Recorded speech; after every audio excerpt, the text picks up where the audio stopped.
Well, if he didn't go in the house, how would he have gotten those scratches? We've all seen the picture of his arm. How do you get that if you don't go in the house? Well, did they try and say he was around a dog earlier in the day and got bit?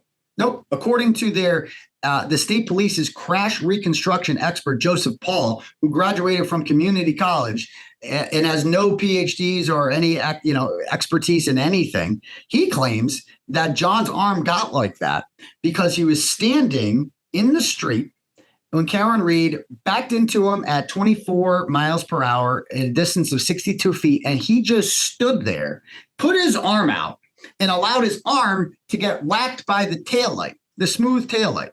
The taillight then shattered into 45 pieces that the police did not find until several weeks later. And those individual taillight pieces all cut up unique parallel gashes up and down his arm. The smooth polycarbonate taillight did that to the arm. His body then projected. He did a pirouette in the air.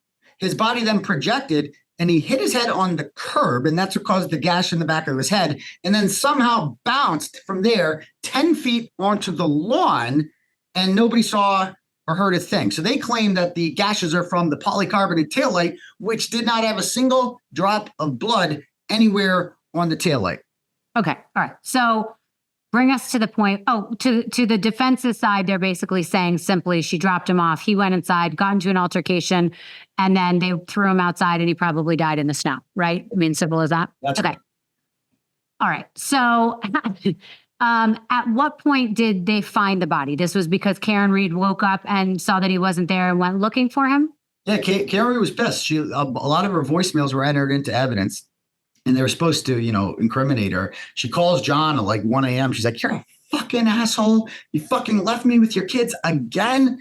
Fucking where are you, John? Where the fuck are you?" Because John and her, John was an Irishman like me. He liked to drink his whiskey and get a little silly sometimes. And this was, a typical relationship, right? The woman, what kind of woman's going to like that? So she wakes up and she gets mad because he's not there or jealous or whatever it was and goes to find him to see who the hell he's sleeping with or where. That's right. After leaving a bunch of angry voicemails that were valid. Before, which to me makes it more likely that she didn't do it, because if you killed someone, Scott Peterson did this, called up and it's like, "Oh, Lacey, I love you so much. I really want to see you." Chris Watts did the same thing. He's like, "I really hope she comes home. I just miss them so much." Not Karen Read. She's like, "Fuck you. I hate you, you piece of shit. Where the fuck are you?" And it's like, so she did the exact opposite of what you would do if you just murdered someone. And so it's at 4:53. She's like getting really worried now. And so she calls Jennifer McCabe because she knew that Jennifer McCabe is the one that invited him over, and says like, "Where is he? He didn't come home last night. Like, we went to the bar and he never came home. What's going on here?" And Jennifer McCabe's like, "Oh, he didn't come in the house. I don't know anything about that. And come over here and we'll go out looking for him." For some reason, Jennifer McCabe, by the way, was awake at 4:53. She never went to bed, according to her Apple Health data. It shows her pacing around the house all night, just waiting for that phone call from Karen Read, because she knows it's coming. And that's why she Googled how long to die in cold at 2:27, is because she needed to know, how much time do we have? We can't find this body too soon. We need to make sure it's 7 or 8 a.m. till they find this body. And so Karen Read, she volunteers to go looking with Karen Read, and they delay it a little bit. They go back to John O'Keefe's house, and she's like, "Let's search the house." Delay. The longer, how long to die in cold, the longer he's out there, the better. And so finally, Karen's like, "I want to go back to 34 Fairview Road and just see what's maybe there's clues there. Who knows?" They drive back there. Karen sees the body lying in the middle of the lawn like that, jumps out, tries to do CPR. He's still alive, but probably functionally brain dead at this point and unlikely to survive. He lost so much blood. And Jennifer McCabe is the one who calls 911. She's completely calm on the 911 tape. She refers to him as a man in the snow, not a Boston police officer, my friend, who I invited over here on the lawn. A man in the snow. Doesn't mention to the 911 dispatcher that, "Oh yeah, this is also my sister's house."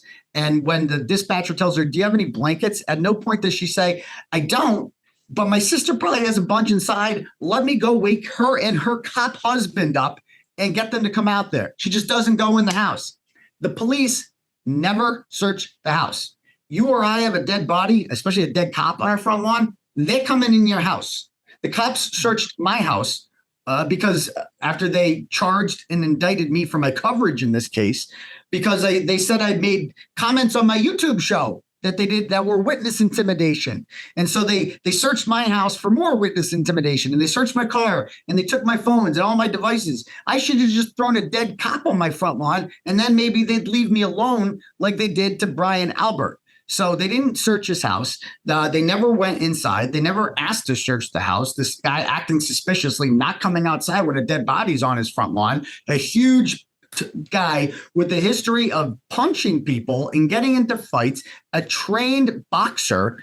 And this guy's covered. It looks like he got beaten up by Mike Tyson, and they never thought to treat him as a suspect. Right. Okay. So I will admit I watched this whole case. I was a little skeptical, but with you explaining it this way, it makes sense, Turtleboy. Okay. So you're good at your job. All right. Let's move this story forward. Okay. So the trial went on for what, 9 weeks? Yeah, 9 weeks. That's right. And the jurors could not come to a decision, so we thought, and it was a mistrial. But now let's talk a little bit about that, because as the days have progressed, it just gets weirder and weirder. So can you lay out kind of what's happened since? So jurors have now come forward. 4 jurors have come forward now, not on the record, but they've spoken with Kara Read's attorneys or surrogates. 2 of them have surrogates that have intermediaries who have spoken with Kara Read's attorneys. 2 have directly reached out to their attorneys and spoke with them. All 4 of these 12 jurors had the same story, that they voted 12-0 to acquit Kara Read of murder and leaving the scene of a deadly accident. Okay. 2 different counts. Yeah. 2 of the 3 counts. Mm-hmm. He said that on vehicular manslaughter, that they were initially deadlocked at 6-6, and the most they got to is 8-4 in favor of guilty. But that, the big enchilada is murder. Like that, we're all here for the murder. Like that's the big one. That's the life sentence. And that they were very quickly 12-0 on that. And that they were never told by the judge that you can acquit on one of the charges and hang on another one. That they were under the impression, and they were never directed by the judge, that they were under the impression that they had to either acquit or convict on all 3, or else it's a hung jury. Right? Okay, so let's stop right there for a second, because I think a week before, or a couple days before the jury came out with an answer or verdict, the defense's attorney had an altercation, so to speak, with the judge about how the paperwork looked. Do you think that confused people? And do you think that went back? Did that have anything to do with it? I don't know if that had anything to do with it, because I think that was the 3rd charge they acquitted them on. That was the form that was in question.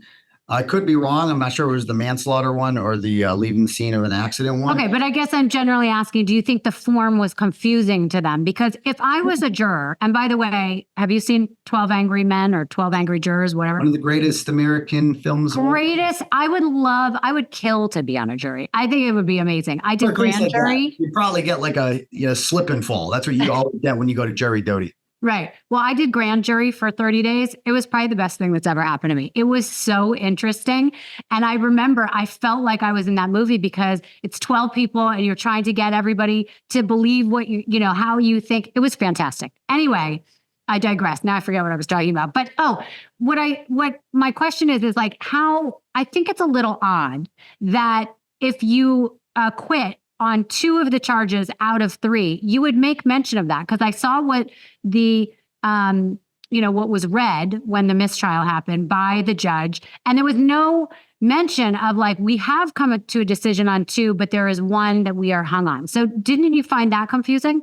Very confusing, and I'm still confused by that part. I don't know who to blame for this one. I feel like a lot of blame is to go around. I mean, I feel like the defense could have been louder and demanding to know, like, can we clarify, Your Honor? Can we clarify? Was this a hung jury on all 3 charges, or are we like pull them and ask? The judge herself could have asked that, like, or made it clear to them, like, it's you can quit on 2 and hang on another.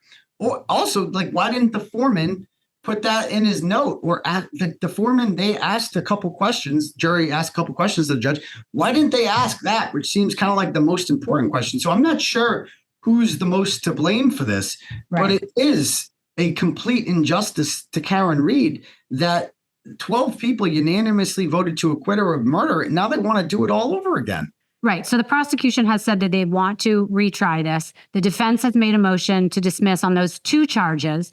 But I just saw something on Court TV last night about how Massachusetts has a different law. And apparently they said, the 2 experts on the show said that she could be retried for the entire thing. It's not double jeopardy. So do you have any clarification on that yet? Well, I wouldn't trust anyone you see on Court TV. They're not a real news network. The people that they bring on are jokes. I mean, they're absolute jokes.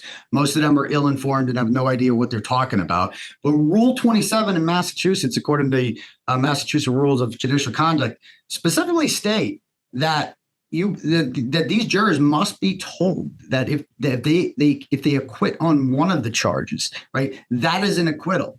That violates the defendant's civil rights and civil liberties if otherwise. So they are going to, again, it seems like the facts and the evidence and the actual laws are on the side of the defense in this case.